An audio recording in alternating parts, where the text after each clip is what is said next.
c'est bon. Voilà. Donc, on a, Anne et moi, choisi voilà, merci, d'intituler cette présentation Transitions écologiques et organisationnelles, illustration, enjeux et conceptualisation. On est vraiment dans ce mouvement-là où notre propos est largement appuyé sur deux illustrations qu'on va essayer de mettre en dialogue avec de la conceptualisation, et on verra un petit peu les enjeux que ça représente. Donc,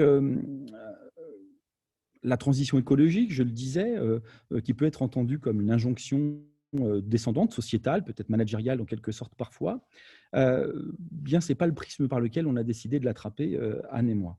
Ce qui nous intéresse ici, c'est bien de traiter de cette question de la transition depuis l'ergonomie, depuis l'analyse de l'activité, de sujets et de collectifs. Et donc, on sera nécessairement à un niveau plus micro.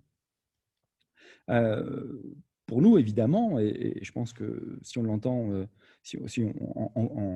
comment dire, dans l'actualité, on entend beaucoup la notion de transition qui dépasse largement la question écologique, qui finalement nous interpelle sur le nouveau, sur la nouveauté, des situations nouvelles, des activités nouvelles, des artefacts nouveaux.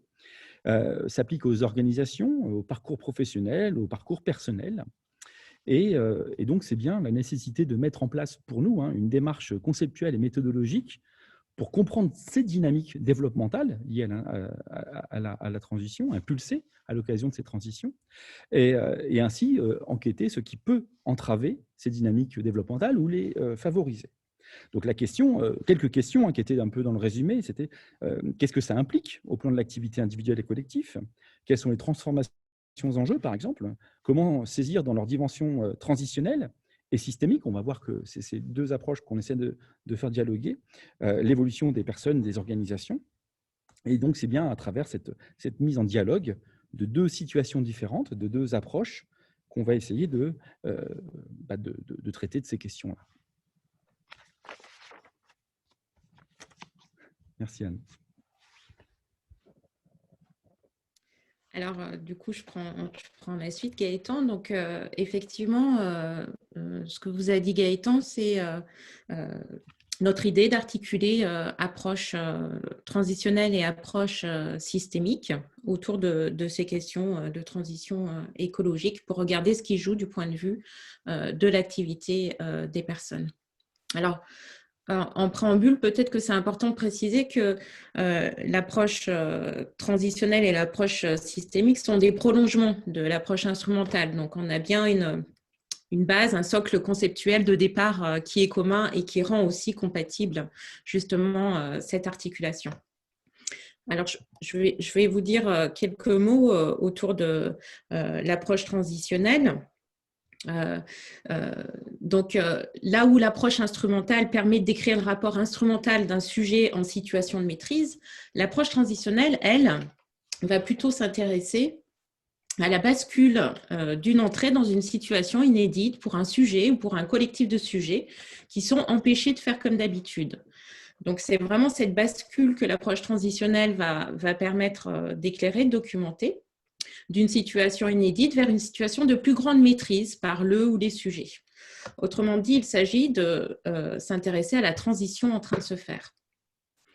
L'approche transitionnelle, c'est donc un prisme pour examiner ce qui se passe au cours d'un épisode durant lequel se réorganise l'expérience du sujet ou d'un collectif de sujets, ainsi qu'aux transformations qui en résultent à l'échelle de l'individu, à l'échelle du collectif d'individus, mais également à l'échelle de l'organisation. Et donc, comme cette approche s'inscrit dans le champ de l'ergonomie, la porte d'entrée dans l'analyse va être constituée par des épisodes transitionnels. Et ces épisodes transitionnels sont des épisodes qui marquent et transforment le ou les sujets qui peuvent affirmer qu'à l'issue de cet épisode, quelque chose a changé. Alors, ces épisodes transitionnels, ils parsèment nos vies quotidiennes, mais également nos vies professionnelles. Ce sont des épisodes au sein desquels nous faisons l'épreuve de l'expérience. Quand nous ne sommes pas en situation de maîtrise, quand nous sommes empêchés de faire comme d'habitude, par exemple, lorsqu'on devient un parent, grand-parent, lorsqu'on entre dans la vie professionnelle, au cours d'une mutation professionnelle, ou encore un déménagement, une reconversion professionnelle. Je te laisse, Oui. Gaëtan, Et peut-être donc, dire quelques mots. voilà, on va faire plusieurs prises de parole successives comme ça, donc on va se permettre de s'interpeller.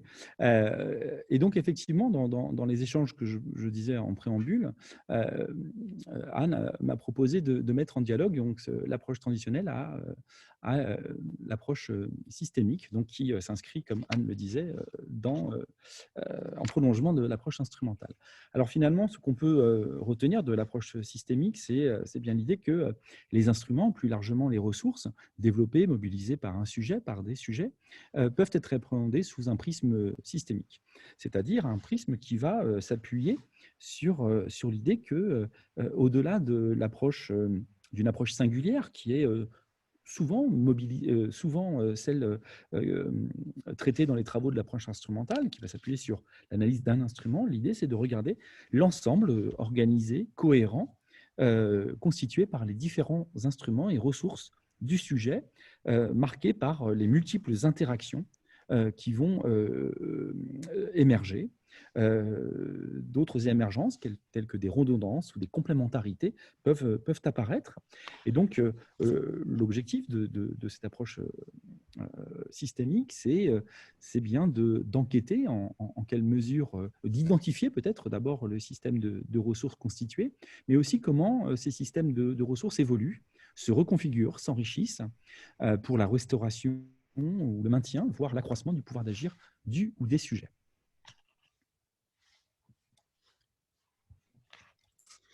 Alors du coup, suite à l'invitation de Gaëtan d'initier une démarche de recherche commune sur ces questions de développement durable, j'ai proposé que l'on puisse ancrer nos réflexions et nos questionnements dans des terrains empiriques.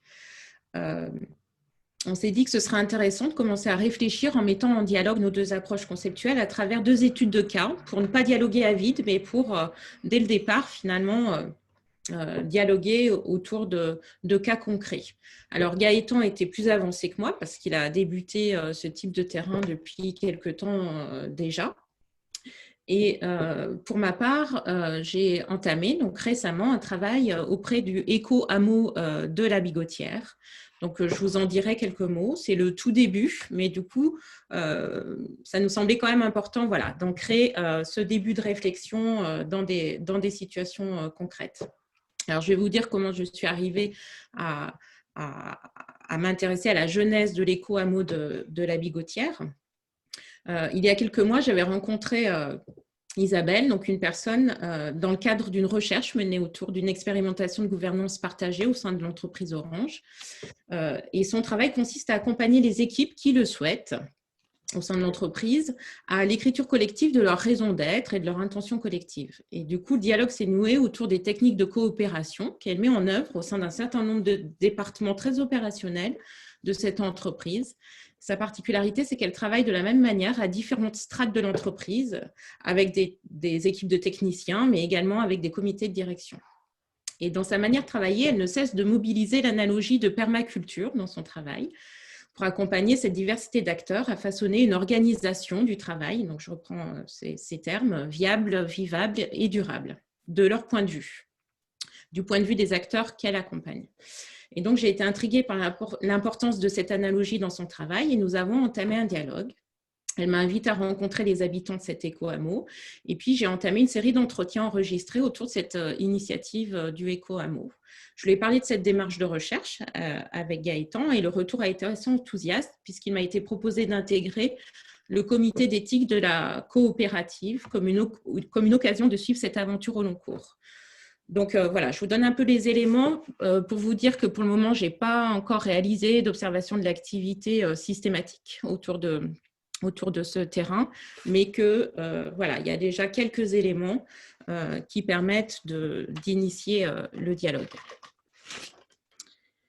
Donc tout à l'heure, Gaëtan va vous présenter aussi le contexte de la recherche qu'il a initiée de son côté. Et puis tout à l'heure, je vous immergerai un petit peu dans cet univers de l'éco-hameau de la Bigotière à travers une vidéo de 2 minutes 30.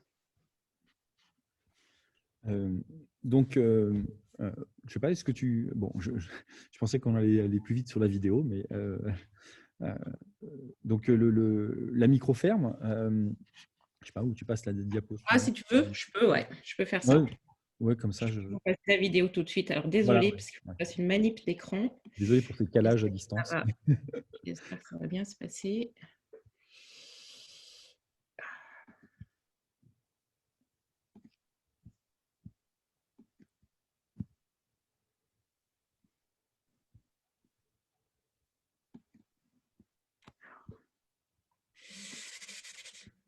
Alors.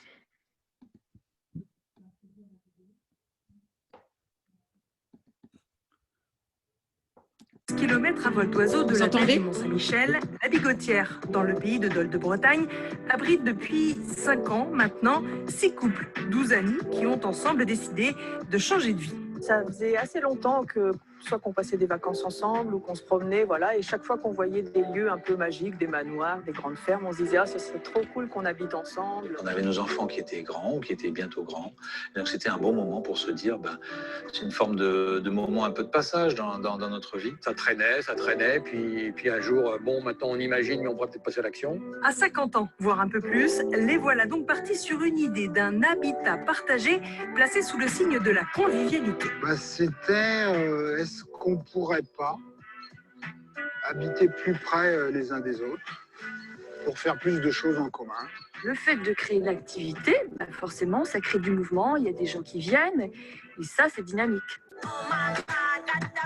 Le moins qu'on puisse dire, c'est que ça circule en effet sur le chemin qui mène à la Bigotière. En plus d'y vivre, certains y travaillent, dans le fournil, au potager, dans les champs. En quelques années, la ferme est devenue une ruche où l'on joue avec les éléments. Tu veux faire la main? Mais vas-y, Justine. Vas-y, Justine. Tu vois, le problème, c'est que si, ça va, mais si tu projettes un peu, alors forcément, ça en fout un peu plus partout.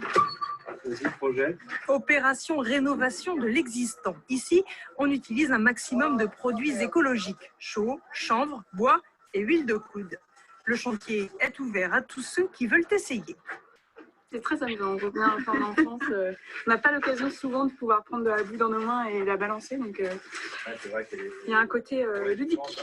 Le propriétaire, il n'a même pas peur. Et le propriétaire, il n'a pas peur. Non.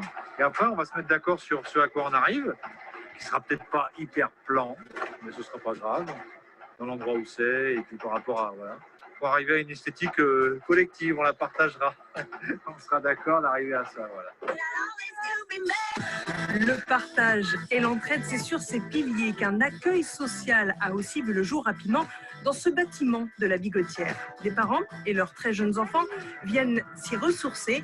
C'est l'histoire à suivre de 3 petits pas.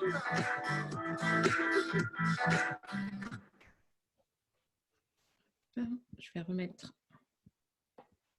En décidant de changer de vie et de s'installer ici, à la Bigotière, certains des 12 nouveaux habitants avaient en tête. Hop. Je vais reprendre notre présentation.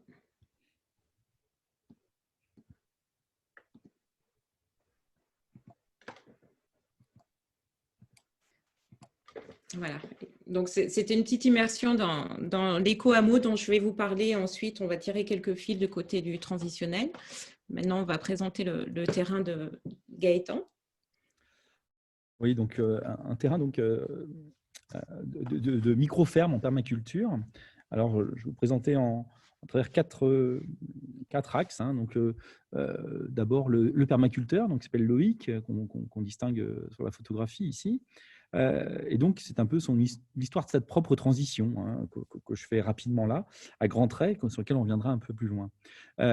Donc, il a un doctorat en chimie organique à la base, qu'il a depuis plus de 15 ans. Il occupe un poste de chercheur en recherche et développement dans une grosse entreprise de pharmaceutique. Et à l'occasion d'un plan social, d'un plan de sauvegarde de l'emploi, il a l'opportunité de quitter l'entreprise et s'engage dans un projet de permaculture avec une formation qu'il va pouvoir suivre. Alors, la permaculture, je vous propose une définition hein, de Bill Mollison, qui est l'un des gourous, on va dire, un des plus grands spécialistes. Il nous dit qu'en s'inspirant des écosystèmes naturels, la permaculture établit des interactions favorables entre les composantes des sites dont elle conçoit l'aménagement, les humains et leurs besoins, le territoire et ses caractéristiques, les plantes annuelles et pérennes, les animaux, les sols, les microclimats, l'eau, etc. Donc, le projet de permaculture de Loïc, ce qu'il en dit, lui, c'est un système global qui dépasse l'agriculture. On va s'intéresser dans cette présentation davantage, exclusivement à la partie. On m'entend pas bien? Bon, je vais me rapprocher. Donc, Loïc précise hein, que la permaculture est un système global qui dépasse l'agriculture, même si, pour notre compte, dans cette présentation, c'est bien sur la partie agroécologique qu'on va s'arrêter. Il parle d'art de vivre durable et éthique, de projet de système agricole soutenable. Ce projet de micro-ferme, en fait, a été pensé, construit autour de l'emménagement depuis quelques années dans un grand pavillon sur un vaste terrain de plus de 4000 m², doté d'un potager traditionnel hein, qui était tenu par l'ancien propriétaire, dans un petit village du Vexin français, donc c'est en lointaine banlieue nord-ouest de Paris. Et ce petit village, accessoirement, mais j'y reviendrai, est doté d'une éco-école. Son objectif, c'est que sa ferme développe un projet de maraîchage bio en permaculture pour la vente de paniers aux particuliers, des produits bruts et certains transformés. L'exploitation comprend un potager en perpétuelle expansion.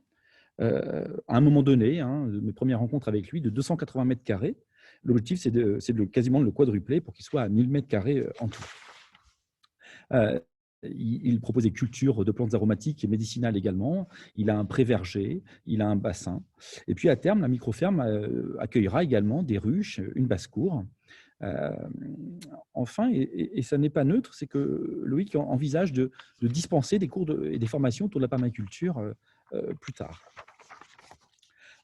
C'est un projet qu'il n'a pas mené seul, hein. C'est un projet qu'il a mené avec sa femme, qui s'appelle Fanny, qui est elle-même docteur en chimie, qui a le même parcours que lui et qui travaille, quant à elle, à son compte avec la production et de la vente de produits.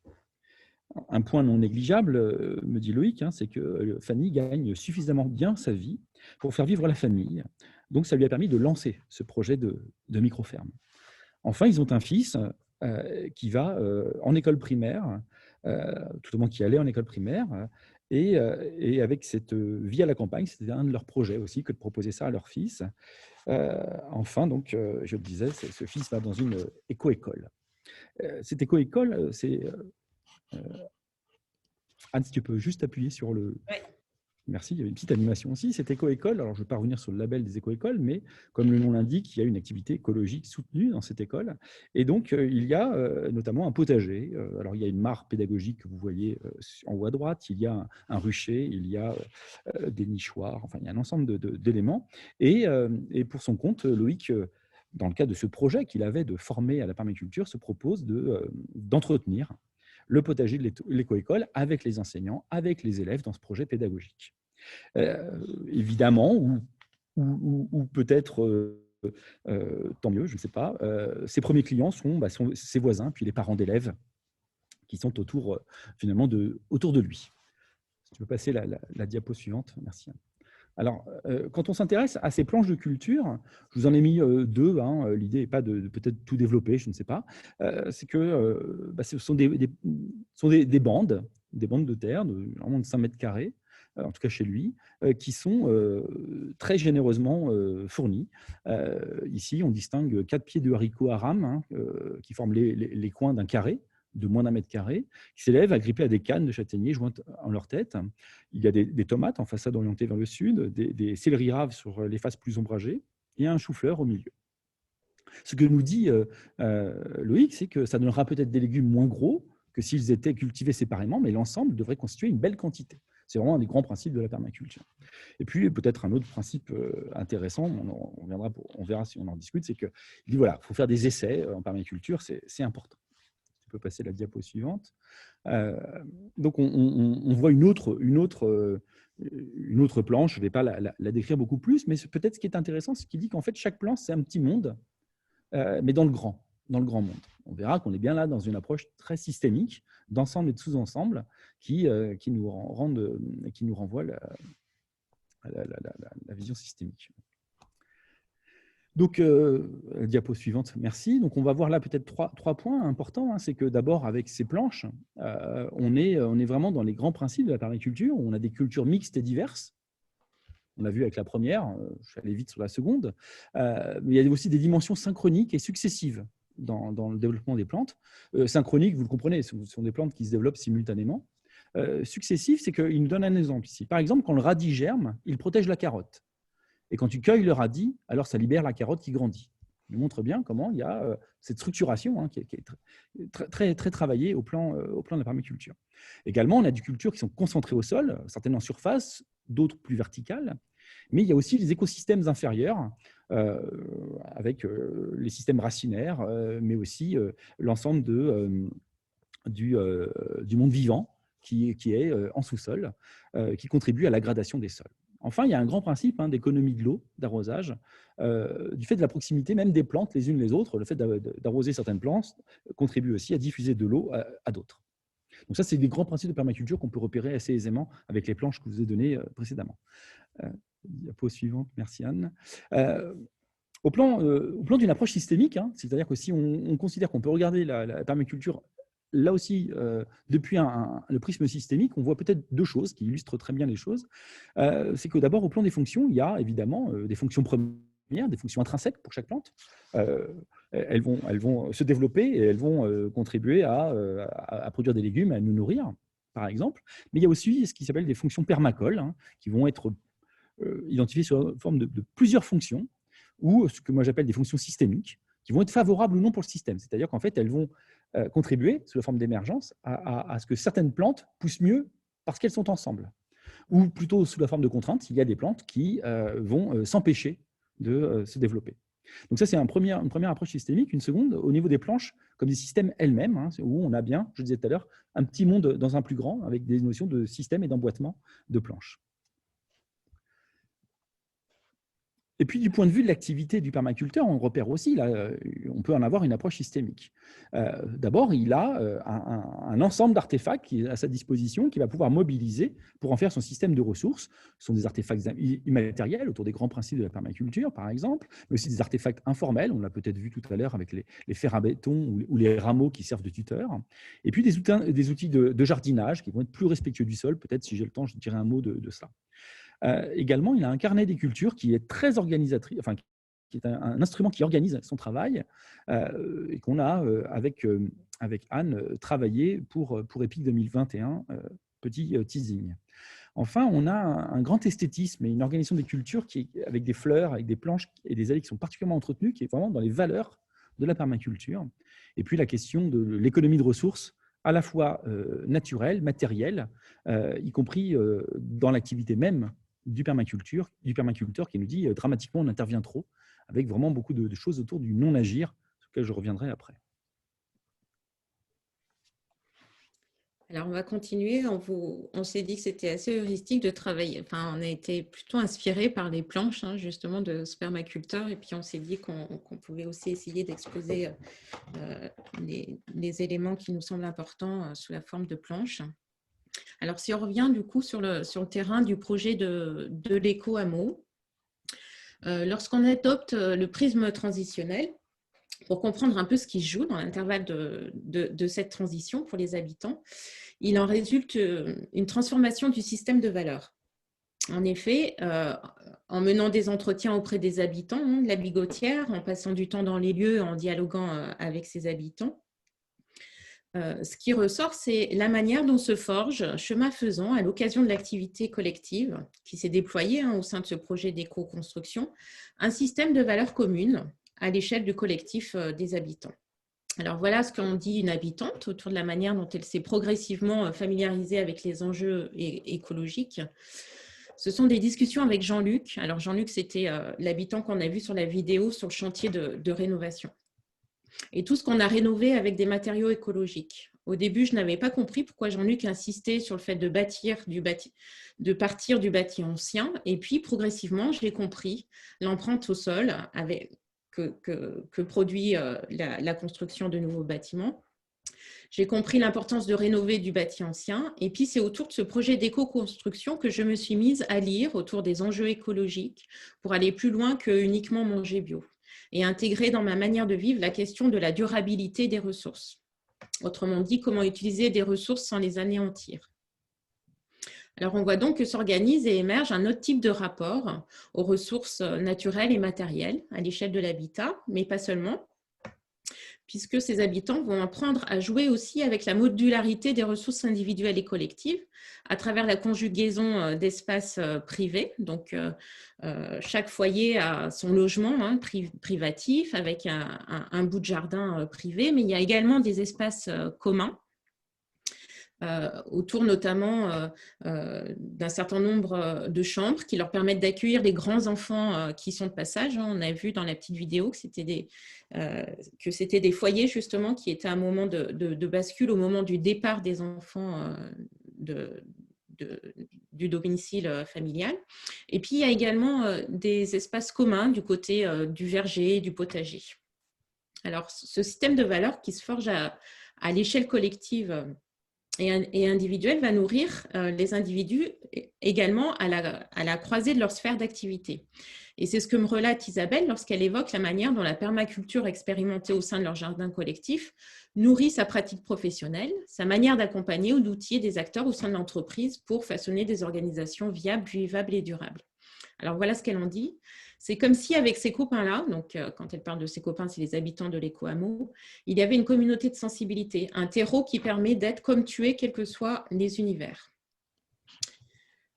Donc, ce qui s'est joué dans cet épisode transitionnel de ce projet d'éco-habitat pour Isabelle, c'est l'occasion de fabriquer de la cohérence entre ces sphères d'activité, puisque le système de valeurs qui se forge, chemin faisant, devient une ressource pour intégrer la pluralité de ces manières d'être au monde au sein de ce projet d'éco-construction, mais pas seulement, aussi dans sa manière de travailler au sein de son entreprise. Donc, il résulte de cet épisode transitionnel, pour elle, un système de valeurs forgé collectivement au cours de l'activité collective de construction de l'éco-hameau qu'elle peut mobiliser dans ses autres sphères d'activité. Et c'est bien ce système de valeurs forgé à la croisée des mondes qui lui permet de créer une nouvelle compatibilité entre ces mondes, monde professionnel, monde amical, monde plus personnel. Alors, quand on adopte le prisme transitionnel autour de ce projet d'éco-hameau, on peut aussi se poser la question de ce qui se joue d'un point de vue plus extrinsèque en tant qu'observateur de cette aventure collective. Et on peut observer que les frontières sont malléables. En effet, sur la vidéo, on a vu que les habitants s'autorisent des franchissements de frontières entre plusieurs systèmes d'activité, tels qu'ils sont décrits par Ackermann et Becker.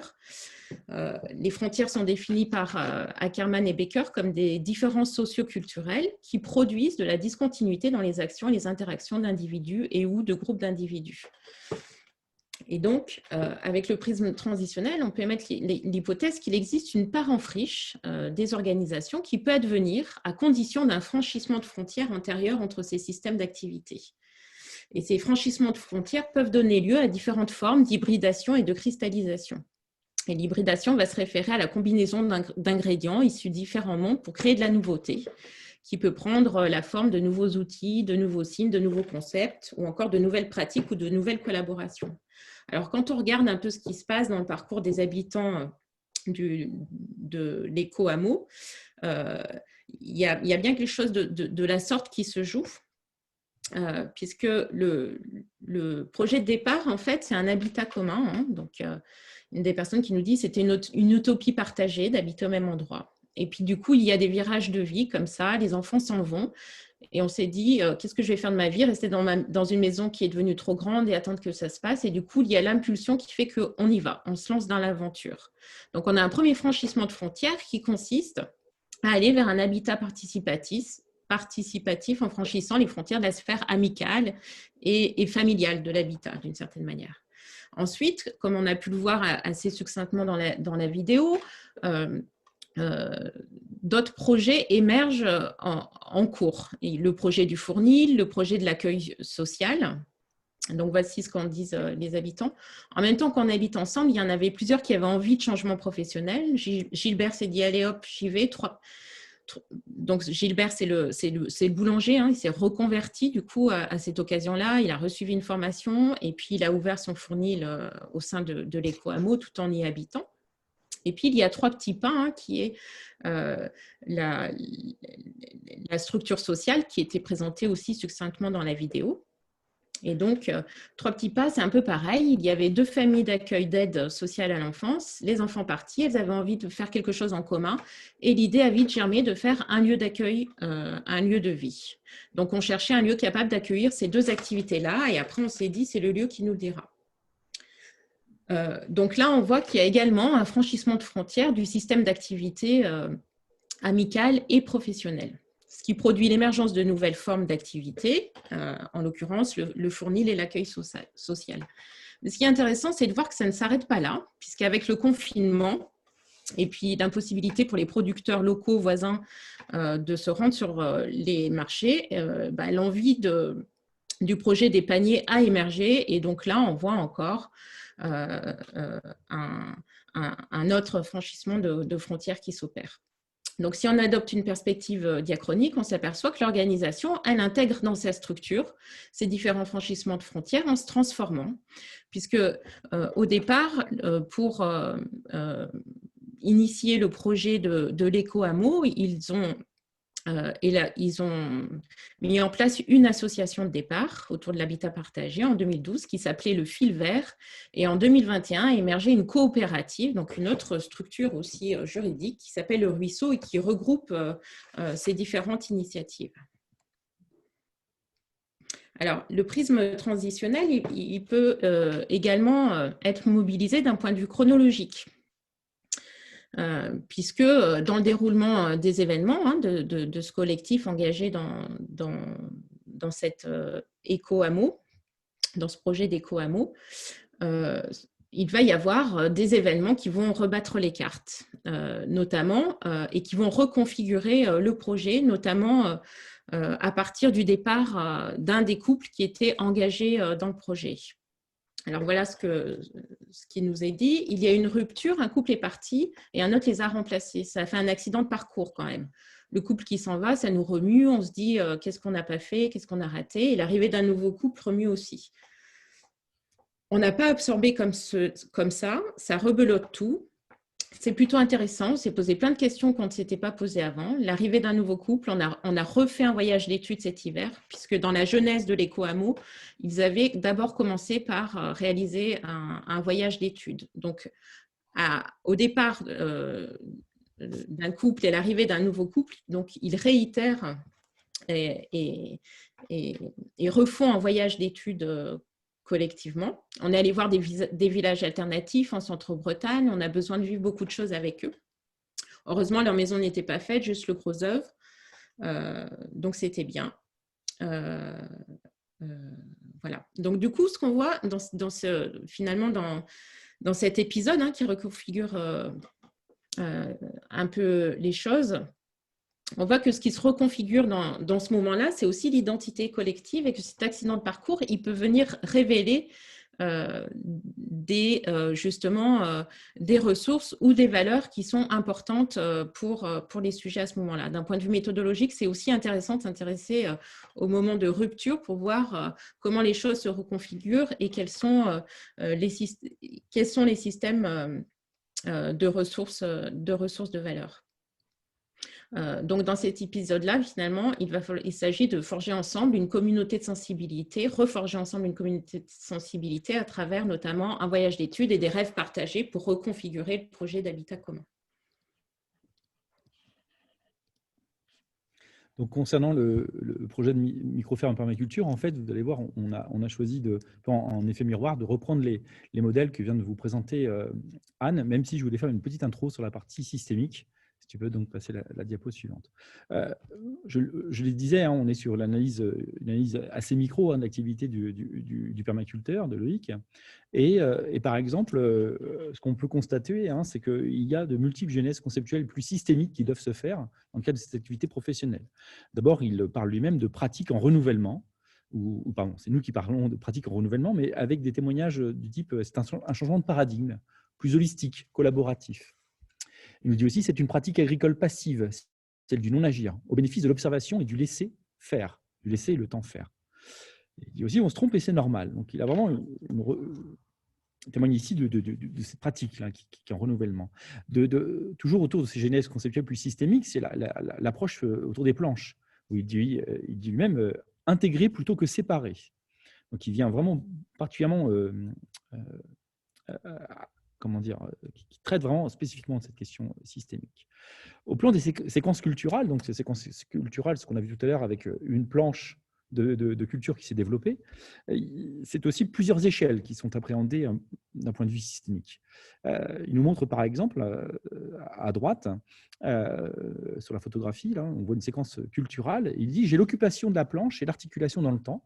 C'est le graphe, hein, c'est la partie initiale. Il dit « Mais je n'ai pas dans l'espace ». Et donc, j'ai dessiné la planche au regard de l'évolution des plantes. Et donc, on distingue là 3 temps du développement de la planche telle qu'il la projette. Il dit aussi qu'il y a des séquences plus simples parce que celle-là, c'est assez chaud en termes de charge de travail. Donc, il appréhende vraiment la planche sous l'angle des ressources à engager lui-même, du temps à y consacrer pour son bon développement. Également, autour de dimensions sensitives, expérientielles, il dit « faut toujours que je touche la terre, beaucoup, les graines aussi, etc. » Il dit « faut prendre le temps d'observer, d'écouter, de sentir la nature. » Donc, on a vraiment cette dimension expérientielle, scientifique qui ressort, mais aussi à un niveau systémique, par exemple, avec un témoignage, je trouve vraiment frappant. Hein, il dit « le basilic, à proximité des tomates, ça se voit que ça va bien ensemble. » Donc, au plan des associations qui sont à la fois visuelles et gustatives. Et puis, enfin, une reconfiguration des systèmes de ressources. Je prends peut-être l'exemple de l'eau, auquel j'avais un peu travaillé déjà, où en fait, la goutte d'eau prend un statut différent, finalement, avec cette approche systémique et de la permaculture.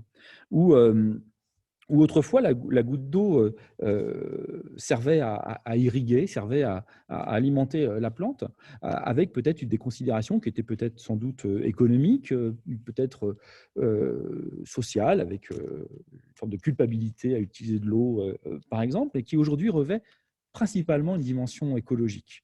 Il a une réserve d'eau, il y a une cuve d'eau, et donc il y a un ensemble d'actions, un ensemble de ressources qu'il va mobiliser visant à garantir en continu sa cuve, le plein de sa cuve, et donc à prélever de l'eau avant des orages annoncés et à jamais tirer de trop sur cette réserve d'eau.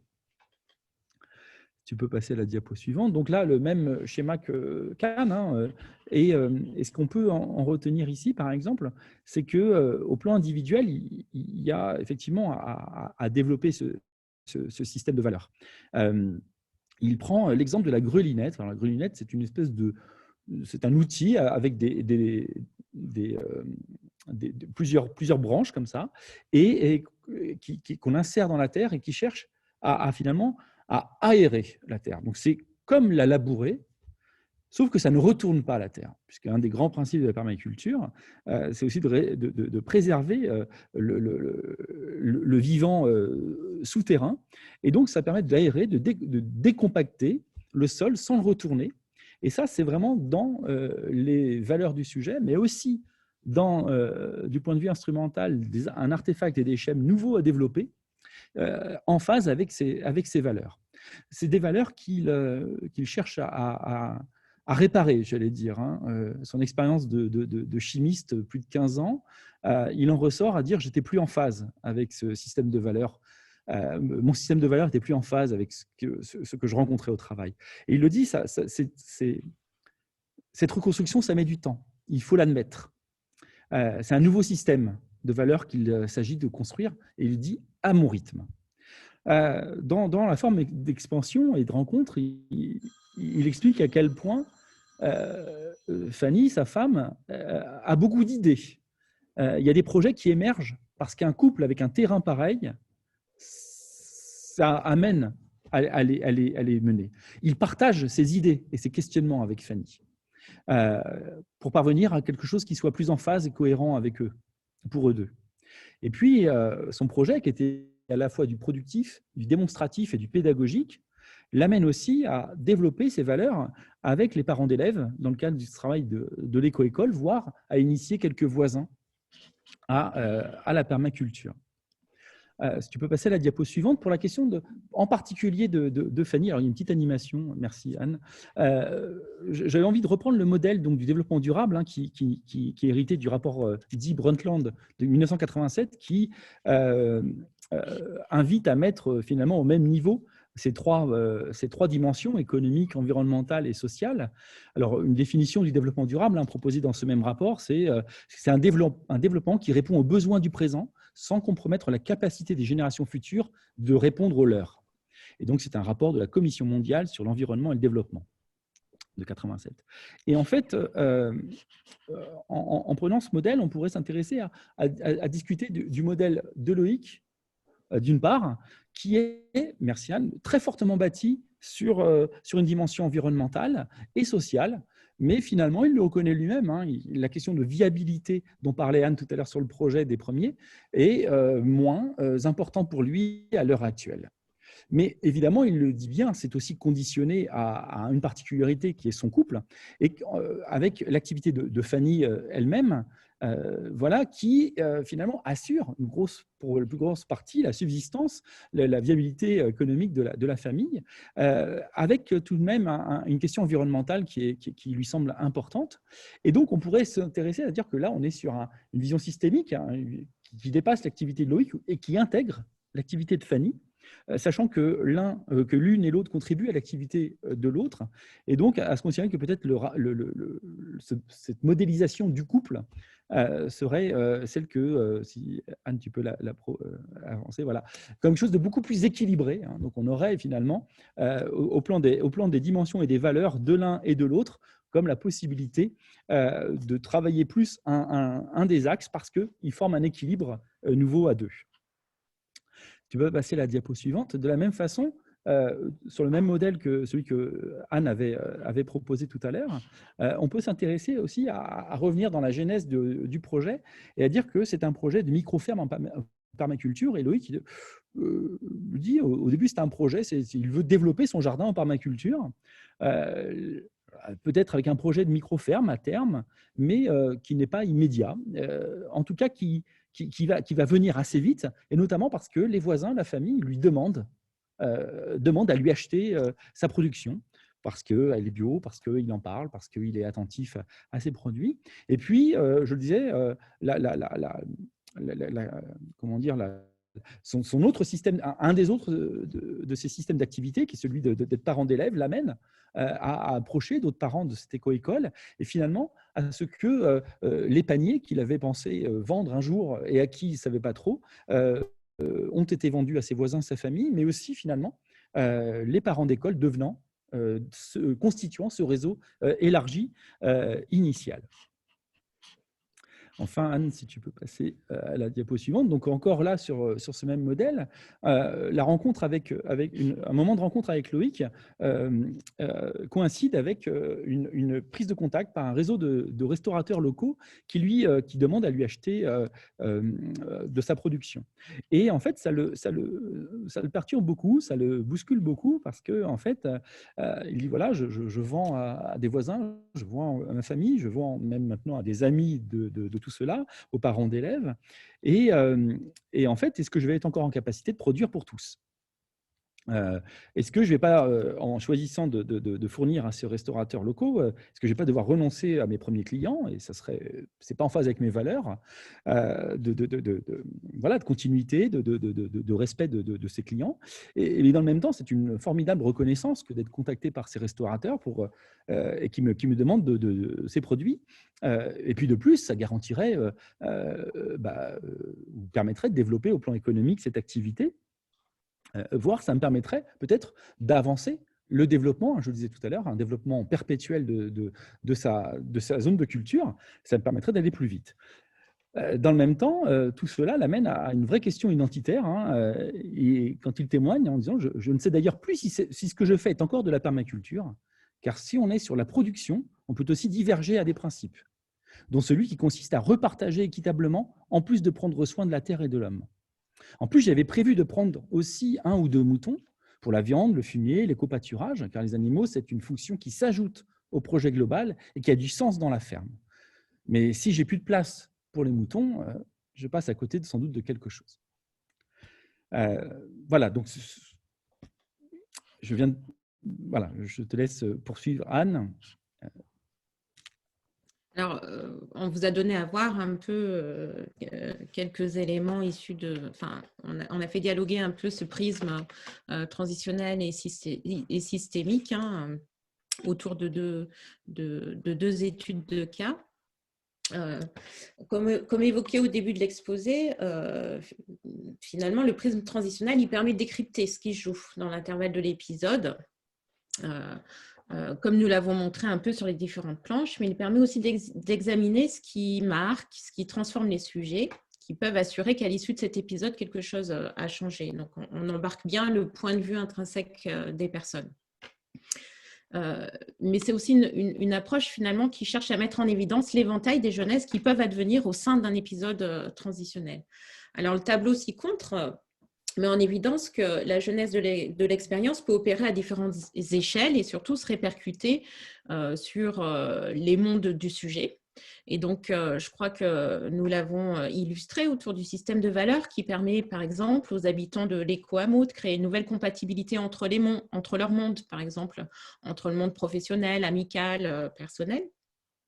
Il peut y avoir une répercussion à l'échelle de l'identité individuelle ou collective, comme on a pu le mettre en évidence avec le départ d'un couple et l'arrivée d'un nouveau couple dans ce projet d'éco-construction du hameau. Et puis, il peut également y avoir une répercussion sur les invariants de l'activité, comme on a pu le voir plus en détail au sein de l'activité du permaculteur telle qu'elle se développe, puisque chemin faisant, il élabore de nouvelles ressources, de nouveaux schèmes.